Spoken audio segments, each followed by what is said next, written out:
Ini ndinoitwa Molen Chituku. Ndini baba ndingati takati nemutambo watakati nawo wefunction yatakati nayo yatakati chisadombo mukati memusha.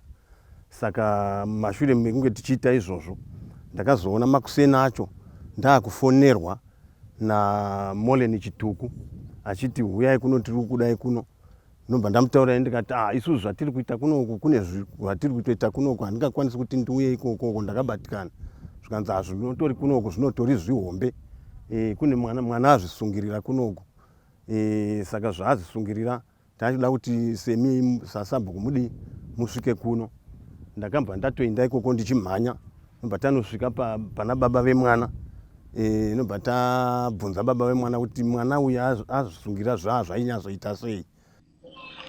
Zvakaitika ndezvekuti mukomana aimuka Maxine achiisa moto mukicheni odziisa mvura yake yekugesa ogadzirira oenda kuchikoro. Saka ndo rutini yake yemazuva ese. Saka musi uyu akatomuka akangoita zvaiita mazuva ese. Then after aenda kuchikoro ndofunga ini ndakazopindawo mukicheni kuma12 ikoko ndichiti ndibatidze futi moto ndiise mvura yekugesa mukicheni. Saka ndobva ndakaona anga akagara pacheya paside pemoto papaine kastabhu kefodya kakagari pasi. Saka ndatokatora vandakagadzika pabenchi ndatoisa moto ndodziisa mvura yadziya I think kuma 1:30 ikoko. Iye akabva asvikawo ndichitodira mvura mubhaketi kuti ndiende kunogesa. Achitosvika padhoha baba maswera sei handiripo zviri sei hapana. Achibva wangopinda munombundudza nyaya yefodya kuti zviri kufamba sei. Tukatongomira pamusiwo patangaudzana kaiswa muhomwe ndichienda kuchikoro ndatapiwa shamwari yake imwe panext door anobatana naye vachienda kuchikoro. Yakandisa muhomwe Maxine. Akuisa Maxine muchiita sei tichienda kuchikoro. Saka kutaura kuti fodya iyi yakaswera iri muhomwe mako kuchikoro ukadzoka nayo yazopinda sei mukicheni muno Maxine anaye. Ndazongoiisa Maxine anaye mukicheni. Kuti kosei ine eshi kumberi. Asi yakatota kumashure kutadza kuti yatotota kumashure yatozooma but kumashure kutadza kuti pane munhu anga achitoiputa fodya Maxine. Aiwa ndakatoipiwa nezuro ngati shamwari fodya indoiziva ndakamboputa. Ukaputa fodya ukaisa muhomwe inobva eshi. Ngati fodya ine eshi. Saka iwe uri kuti zvakafamba sei kufamba sei. Wakuputa fodya yega. Aiwa handiputi fodya mudhara. Nditapiwa kangondisa muhomwe. Hano iripo. Ndatosimudza bhaketi yebva totungamira pamberi achinopinda mumba ndichitopinda mumba chidanogesa. Saka ndobva ndakangoti toni bhegi rako. Chivhura bhegi. Kana mubhegi hamuna mabhuku. Bhegi mune tumaheti, mune t-shirt. Hamuna anything chine chekuita nechikoro. Ndatobatana paipa. Saka iwe waenda kuchikoro unoitei. Zvakatokikirizana paya kikiri paya vandamudonhedzera pasi. Pandakambodonhedzera pasi ndakaona akaisa foni apa pachinena akadai. Waenda nefoni kuchikoro sei iwe? Foni iri tsvage apo zvikanza ndandaenda naye kuchikoro. Kuinga takataurawo kuti iwe unongotaura zvinhu zvako zvisi pamba. Ndiri kuenda nezvakati kuchikoro nhasi ndikuita zvakati kuchikoro. Just be honest. Ko waenda nefoni kuchikoro sei? Ngoda kuita sei ndaida kuti inogadzirwa kuchikoro. Kosi waenda usina mabhuku. Manje nhasi ndatombokurowa. Ndamubvisa bhutsu ndakangomurova nebhutsu achivhika achimurova nebhutsu achivhika kuti amai ndikanotora shamu. Regai ndibude panze nditeme shamu ndirove mwana ndinyatsoti uri kuzviitira zvekuita fodya. Mwana paakaona kuti baba vabuda vaenda kunotema shamu mwana akabva abuda anobva atiza. Satime ndakabuda panze chinotema shamu. Iye akabva abudawo patanga kutenderera ari panze. Ininda iwe shamwari pinda mumba tipedzerane nyaya iyi. Pinda mumba mutipedzerane nyaya iyi. Nditi munondirova regirirei nditi munondirova musandirove. Ndakaiwa. Iwe misikanzo yako kuti yanyanyisa. Fodya wandinyepera. Foni wandinyepera. Mabhuku hauna. Saka ndinyazoziva kuti nhasi wanyasoenda kuchikoro kunoitei chezvo. Pinda mumba. Nditi azviti patanga kutendera ari panze. Ndataura tiripo vandatoisa shamu dziya pavharanda panze. Ndati ndichakubata vandatopinda mumba patatanga kugesa. Satime ndaigesa iye akabva apinda mumba. Ndichibuda unogesa. Ndabva ndamona achimhanya achibuda nepadhoo. Mwana paakaona kuti baba vabuda vaenda kunotema shamu mwana akabva abuda anobva atiza. Ndakati usazvinetsi. Chakubata zvangu tondwaya. Ndobva tobuda panze. Ndatochinja tichipedza kuchinja tanditotema muro mugarden. Taenda kunotema muro mugarden. Ndobva takanzwa mwasikana wachishedza kuti Malvin uye neheti yangu, Malvin uye neheti yangu. Ndakacho akatoti Malvin ari kupi Malvin wamutaura kanzi uya ariko. Ndotanga kutomudaidza. Saka anga ari ka distance ndobva angomira. ndobva muti uya kuno uri kuenda kupi kwari kuenda ikoko, ndobva ramba achifamba. Saka pakatanga kufamba ndipo ndakatosimudza musoro ndikati wewe ausinzwa kuti kudaidzwa here, uda kuratidza here, uda kuita sei, chii chauda kuita. Ndobva angomira futi akatarisa kwati atiri, ndobva tatanga kutokondinya kutofamba, ndotatotema muromo tapedza ngatimutarise pamwe akagara pabridge because ndobva vaimbotamba vari pabridge paya vachitenderera varipo. Ndobva tabva paya tavhara garden. Atiza mwana uyu takazonzwa vamwe vapwere vataive navo pafunction vachitaura kuti iwo akatombosvika pano achitove nevamwe vana pano pakari pafunction patakatiri pacho ipapo. Ini hangu ndinombofunga kuti paboshina pakona stable fodya mukitchen kuti pamwe dai vakanyarara here zvingadai zvakamusefa kana pandakamuona ndikurwisi ndikamudedza kuti mauvhinidzoka ndombofunga kuti dai ndakamutevera kumashure dai nenyama dzangu dzandisingarwadzi dai ndakamutevera kuti ndimutevere nditaure naye at least pamwe dai aripo ndozvimwe zvinhu zvandinotombofunga izvozvo. Makamona kurwizi after anetsana nababa wacho. Akatodzika kurwizi anditi in fact istaitogesi abva mukunetsana nababa wacho tatobuda nogesa mubathroom tatokiya drobva tomudedza mauvhini angati sei haana kudaira ngoti amauvhini kanditori naye dzimwe nguva ite sei haatodaire unogona kutoramba uchingomudedza asingati sei asingadairi. Ndatoti anochika ndomutarisa pasi pebridge apo ndonoti ari peri pabridge. Ndasvika pabridge paya ndatarisa ndaona hapana munhu. Ndaona mumwe musikana aitobva kuchikoro. Ndati wambosangana mauvhini ere muroti? Zvikanzi mauvhini andambomuona.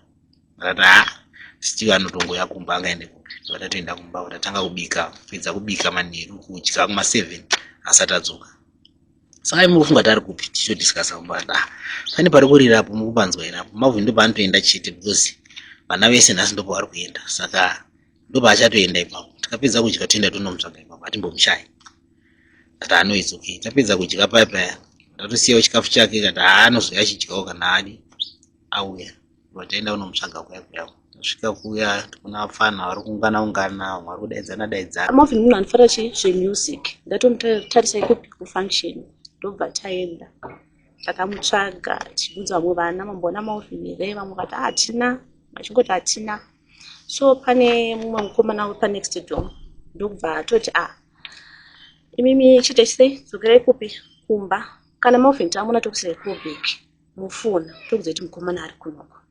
So mukomana iye haana kuzombofona asi takasvika kuma12 tichingoramba baba vachina vakasvika kuma12 vachitomufonera mauvhini ramba vachimufonera vachifonera neke takudzwa panext door takudzwa ichingoti handisi kumuona ndobva tatorara paya.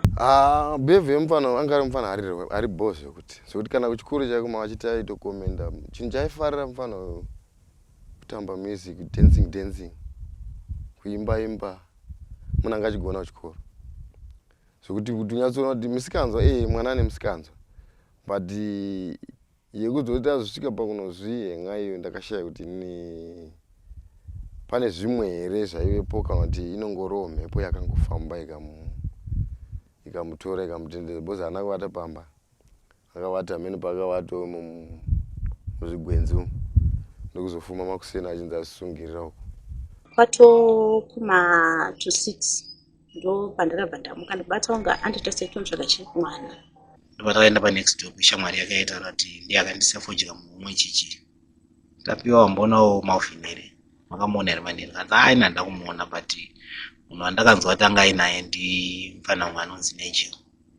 Ndio panext futi. Rinoitapiwa ko makambona mauvhini here kupi kufunction kwamanga muri zvanzi inichi mauvhini andakumuona asi Nigel ati mauvhini aita sei amuona makusena naye kuma4 vatamuna kuma4 zvikanzi yamuna kuma4 ndosaka zvaamuna kuma4 aenda kupi bozi ndiri kumuda dauta aiye kumba agadzira enda kuchikoro bosi masaturdays aenda kuchikoro kumusic ndokubva ndaenda panext door pana Wayne panogara takudzwa musuku watakudzwa anonzi Wayne ndati wamboona mauvhini zvikanzi mauvhini anamba ndakambomuona ubva nezuvo paya ndazombomuona ndati aitsoke saka ndakudzokera kumba ndakabva ndazopura fune pana tapiwa papepa ndaona mukomana webasa wamatenga ndinomuti mutsvaga mauvhini hasi kumuona pacho kuti ini Dion andati sei haana kurara kumba.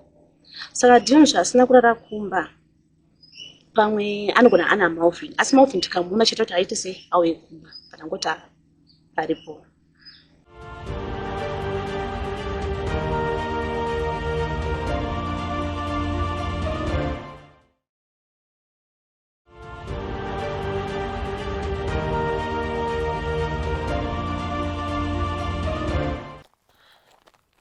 Zita rangu ndonzi Tendai Mutera, ndobva kuBhowera panyashanu dzaSoto. Sandakauyawo kusenza pamatema. Ndakauya kusenza kudaro nonga ndandane 2 months here. Ndichisenza ipapo. Sandakatotemawo masanza angu kumiruko. Ndototema masanza angu kumiruko. Ndaida kumatonza iri Saturday. Saturday yamanje apo paya ne function yaiyapo apo iri Saturday. Kandatomukira kutsvaga mufana wangu wakaenda pachechi papa. Kandatomushaya kabva ndaenda kunonzi kwaMaiden. Kandasangana namai ake mukomana ichimutsvaka. Abva andibvunza kuti wamboonawo zita rake ndorondinetsa zvangu. Wambomuona? Ndikati iye handina kumbomuona. Ndatoone madhays ndisina kana kumbomuona. Alright, tirimutsvaga, kana ukamuona umubate ruoko uye naye. Ndikati alright, ndakamuona boka ndadzokera kumba. Dzokera kumba kandati tidza uya tisunge mombe. Tasunga mombe. Sunga mombe takutodzika paya. Kandatoti iyo rodhi yawawo kuti shandisa iyi. Ndiyo rodhi yekumasanzere. Tadikenda takadai. Hanzi handeina apa. Ndikati iyo takatomboitirana naro tiri ipapo. Kabva ati handeina apa. Tatodzika iye ari kumberi. Ari kumberi kudaro kabva atonditi hasi here nhingirikini yaitsvagwa uyu. Akamira panhingirikini. Katati ngatidzoke tinodzani baba wacho. Katadzoka kandaudza gogo yepangu. Kuti munhu uya uri kutsvagwa tamuona akamira apa. Katadzoka kabva taudza zvanzi mhanya unodzani baba wacho. Kandaenda unoudza baba wacho, ndakatodarika nepambuya Najo. Kati mbuya Naji, unonga uchitsvagwa yawo zvambosvika ana baba wacho zvambosvika pana. Munhu uya ari ukoko. Handi. Kataenda kwa baba wacho. Ndaida togadzira chikafu choti ndiwane kumwa tablets. Ndobva pakasvika mukomana webasa kumatema. Akatoti maita ungana sekuru mauvhi ndamuona. Asi ari kupi? Ari kuRushowa. Kuti ari kuRushowa? Zvikadzi ari kuRushowa. Ari kuitei akamira here? Because mauvhi kana akuona achizoti baba wake vakumutsvaga kana chini chokumutsvaga. Haambomiri. Wacho kabva tomboti ini akandiona anonditiza. Ndikati alright. Kataenda namai achikazi vanzi ndambuya achidzokera unotora baba wacho. Kandadzokera kabva tanatora kabva taenda tese. Ndopa ndakanzwa ndakudaidzwa nzi apo chiuyai. Ndatosimba ndatotanga kutoterawo ndiri kumashure mbichana. Saka avari pamberi vachitoenda wanga tori kumberi kwangu ndiri kumashure. Ndopa ndiri kuzosvika pamba pemufana uya waipo pamumba. Tatobuda paya pagedhi tatofamba. Ndopa takasvika pamusha pana Najo. Kwa Najo akati kusekuru asara kupi daimeta sei anodedza sekuru. Kenda nasekuru sei vanhu vabvira wakagara nezvo vachitsvaga mwana kana chinzi awanika unofana kuri maina. Saka mukomana yakabvadzokera kumashure. Izvi mema kutozviziva here kuti munhu haatozvisungire? Asi ndazviziva. Asati akuzviziva. Saka mukomana paakadzokera vati sekuru yaitiende. Because kana mukomana tikasvika achiripo tinongoita kana akada kutiza tinomumhanisa toita setomubata toenda mwana kupi kumba. Inobva ndatotungamira ini nambuya Naji nemukomana iyoyo basa. Bata wangu vaitira mumashure. Vasvika pamatema, vanhu pamatema patongera sei kutotara navo. Vakatosara kutovaita pamatema shotara navo because nekumatema vaitobuda yadhi pagedhi pavo sana bata wanga. Kuona vanhu vese ari pamba paya vari kubuda. Vamwe vari kuchema, vamwe vari kutaridza kuti mafesi avo akasuwa rungodzungudza. Kochi anza mwana aita sei? Tasvika ikoko ini ndakatonyatsoenda. Because ndakanyatsoona kuti mauvhi uyu arapo neuniform yake but pamberi pakanga pane chikamu chikanga aripo. Ina ndambozviona kuti munhu azvisungira. Ndakati munhu amira sezvo dzimwe wandaita kuti mauvhi aingodera achingoita mamwe ma-action ekuti unoseka. So ndati mauvhi yachite sei? Yatiende kumba mauvhi. Unoda kugara musango kusvika rini mama wako ndauya. Andinonyanya sei? Handionyecha. So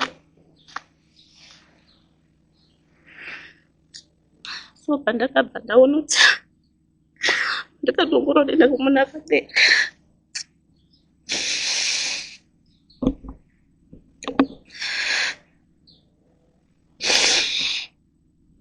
Ndakumona akarembera. Ndikati kumusoro wake wakaita sei komauvhini. So arege ndine rimwe saidhi. hakuna muro make mune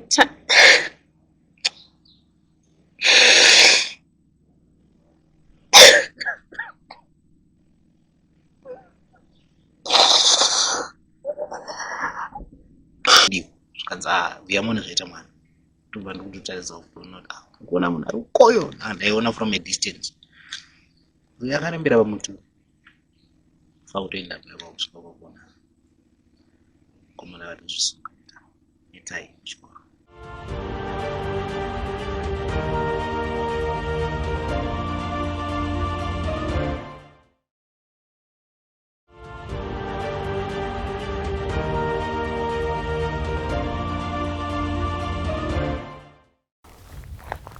Apa ndo pano pacho apa pazvakaitikira ndo patakangozvionero kuti ndo patori nemufano waya zoudza vanhu ndo kuzoungana saka muti wacho wakazotemwa mai kuti unonzi mushuma ndo muti wacho kabva papiswa ndo pano pazvakaitikiro zvinhu zvinorwadza zvisingamboiti pano pakaita sapa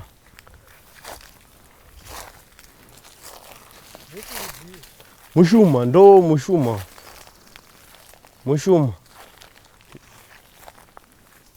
ndo muti wacho. Isusu taibva kumusoro uku titori nemombe saisusu patakatarisa uno ndo patakamuona akazvisungirira chibazo chacho ndeichi iye zvakatemwa izvi ndo zvibazo zvacho izvi zvakatemwa ndo zvibazo zvaanga akazvisungirirawo izvi netai rake rekuchikoro anga asina kuzvisungirira kudenga bhosi makumbo pamwe anga akangosiya kapisi kakadai so kemakumbo bhutsu dzitori pasaidi amene mapushi here kana kuti ibhutsu sindakaona kunge mapushi ndazonzwawo zvichinzi mapushi. Saka mimi initially pamakamuona makatoti munhu akamira. Tatoti munhu akadi akamira. Sizo paya pamushuma. Rekati dzoke tinodzana. Baba acho taudza baba acho sisi toenderana nerwendo rwedu rwatiri kuenda. Iwo ngoziva kuti munhu uyu waari kutsvaga uyu ari kuno. Omutora oenda naye kumba. Ndo zvataitofungira. Izvo hatisitoziva kuti munhu akadi akatozvisungirira. Kuzotodzoka kuzofamba macho ndo akazoti munhu uyu haasi kumufa uyu. Akaramba akadi akaramba akamira. Kuzofamba uzoona inga ibatai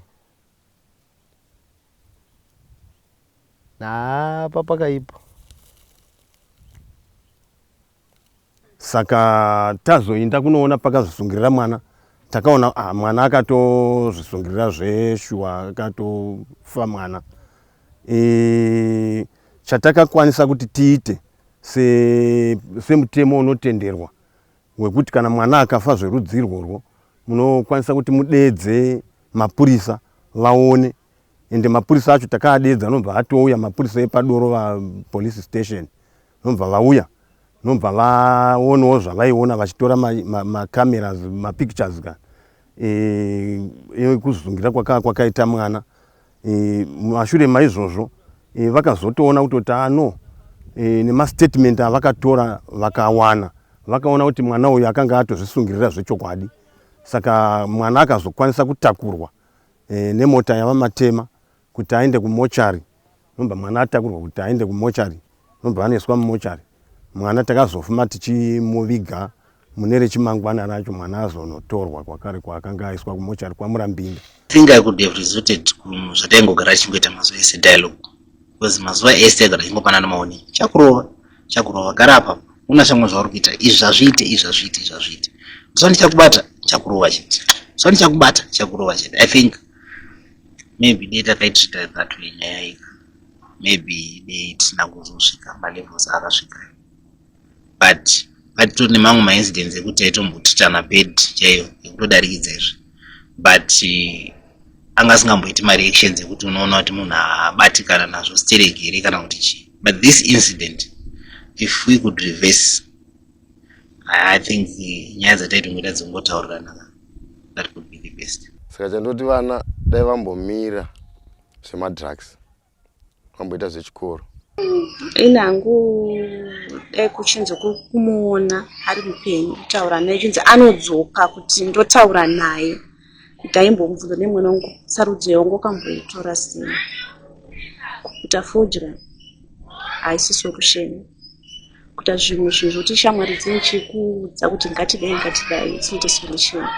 Kuti musikanzwa it's not a solution. Kutsvaga nzirawo iri right zvine zvinhu zvakanaka muupenyu.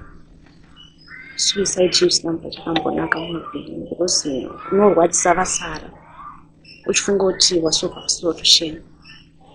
Marvin kukura kwake kwese akatokura asingazive kuti havasi mai vake, but mai vepa next door ndo vakazomudaidza at some point in time grade 7 ubva vamuti ndine secret yandinoda kuti ndikuudze kuti unozviziva here kuti ava havasi mai vako. Saka kubva patime iyoyo inini sababa zvinhu zvakandibata zvekuti ndakatonombonwa wabvunza mai vake kuti kwemimi munoudza mwana zvinhu zvakadaro hamoni here kuti munokanganisa pfungwa dzemwana, even mentality yake, mafungiro ake nematori aanenge akuita zvinhu. Plus imimi muri in outsider, munopinda mufamily matters dzedu. Isusu tatine time yataona yakakodzera kuti tichazoudza mwana kuti situation yako yakamira yakadai.